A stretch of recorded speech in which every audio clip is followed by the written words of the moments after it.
What's going on YouTube? My name is CymenSniped and welcome to the channel. In today's video, instead of the things I wish I knew before I started the game, let me just share with you a few tips, maybe tricks, for those of you who actually already started NIKKE for maybe a few days or weeks. Doesn't really matter. For those of you who actually started NIKKE. Now, I bet most of you watching this video has already been re-rolling a ton, probably like a beast, if not at least a few times, to land on the account that you're playing right now, and thus there's no going back. So instead of crying over spilt milk, here are a few things that might just help you either do better or come as a surprise to make the game more enjoyable. Before I jump into it, if you'd like to support me in my quest to produce more videos, do hit the like button and subscribe to the channel, you amazing jiggle mechanic loving commander. Hopping onto the first tip of this video, I want you to know that number 1, Scarlet is not everything. First things first, yes, I don't have Scarlet, and yes, I wish I had, and yes, she's currently the best DPS.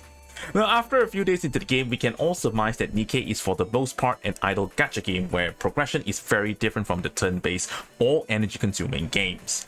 Therefore, the concept of progression is also very much different.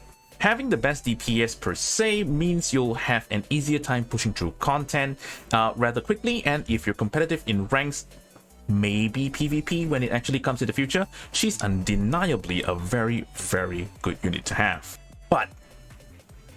But here's what I discovered as a player with only Privity as my starting SSR DPS and a highly regrettable Ludmilla as my second SSR. After 180 pulls in and a bunch of mold conversions, I only ended up with a total of 5 SSRs, including Diesel. You're a fake and a fraud! Sad, but what can I say? I experienced the same brick walls as any other Scarlet user hits, well, and I also clear them as quickly, if not just slightly delayed. So for those who are still re-rolling, don't let the process take you too far and you lose interest in the game, because I just feel that it's a really big pity. For those who did not get her like me, trust me, it's more fun figuring out what teams work than the cookie cutter no-brain team comp that you won't be changing until the end of time.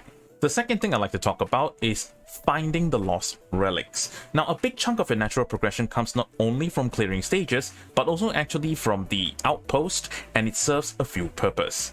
The most important one I like to focus on is that how it actually increases the yield of your Outpost defense. And to do that, you need to unlock and purchase new levels in your Tactics Academy as you play the game. However, to make that happen, you need to find the lost relics hidden in all normal campaign maps. Some of these lost relics you find unlocks the ability to construct necessary buildings in order to fulfill the requirements needed to level up in the Tactics Academy. If you aren't actively searching for them, I would say the first and most important one you might have missed is the train station lost relic, which you can find in stage 3 at the top left corner of the map, in between the wedge of 2 buildings there, right there.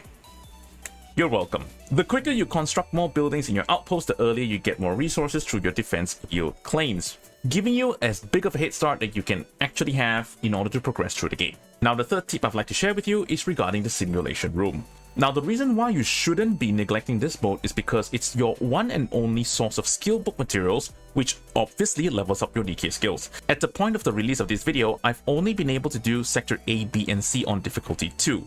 However, if you're struggling to clear any of these stages, I like to share the general concept of maximizing the buffs you collect throughout the process.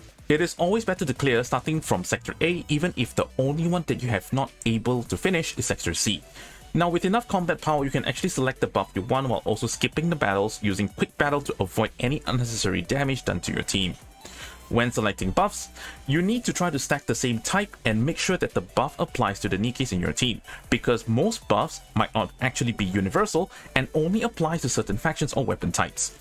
One more thing to note is that there are several buff classes in the simulation room. If you stack a certain number of the same type, it grants you a stack bonus, and you want to do this because it enhances the potency of all the buffs under the same class. Not to mention, there is actually one option as you slowly play throughout the different rooms that actually allows you to convert every single type into the same one. If you're wondering what buffs you should always get in the simulation room, my personal opinion is that anything that decreases your reload time, increases your magazine size, and gives you lifesteal is always the best. Now, everything else really depends on what team you're using. Moving on to the fourth point of the day, I'm going to talk about wiping your outpost defense. Now, this is the tip that I really want to share the very most about all the 5 that I'll be sharing with you today. Although we all enjoy pulling units the most, and if we do get lucky, getting an SSR that's OP is absolutely ecstatic, but the twist is that this is a game where you are time gated for resources. In other words, converting premium currency to EXP of any kind means you are that much longer ahead of the other players. Now, assuming 2 players actually have the same unit and played the same amount of time, one spends all his gems trying to pull for units and gradually got better units, for example like Scarlet.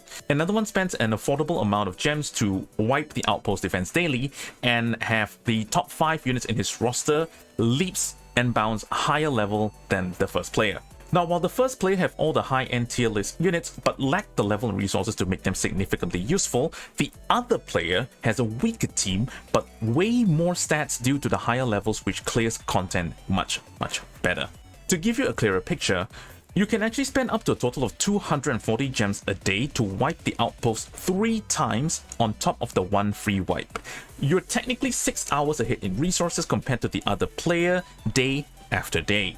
All you were sacrificing was exactly less than 1 pull. One single measly pull that will probably end up as a common rank unit. Now, you can tell me which is a more worthy investment.